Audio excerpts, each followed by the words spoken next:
Öncelikle mantarlarımın kabuklarını soyuyorum şu şekil.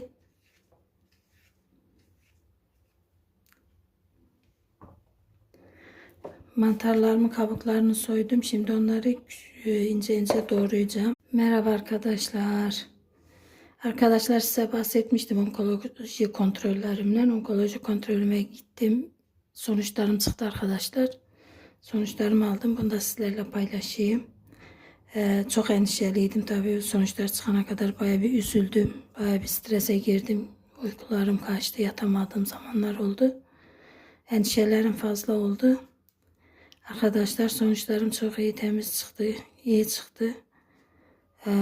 Çok teşekkür ederim hayırlı dualarınız için. Benim gibi hasta olan bütün hastalarımıza da Allah şifalar versin. Onlar da inşallah böyle güzel haberler alır. Endişelenmek gerekmiyor. Güçlü olmak gerekiyor. Boşuna endişelenmişim. Kendimi biraz strese soktum. Aslında sokmamam gerekiyor. Mutluluk çok önemli arkadaşlar bu hastalık döneminde. Mutlu olmak çok önemli. Mutlu olalım, mutlu kalalım. Yiyeceklerimize de dikkat edelim. Yiyeceklerimiz de önemli. Sağlıklı beslenelim. Allah tüm hastalarımıza şifalar versin.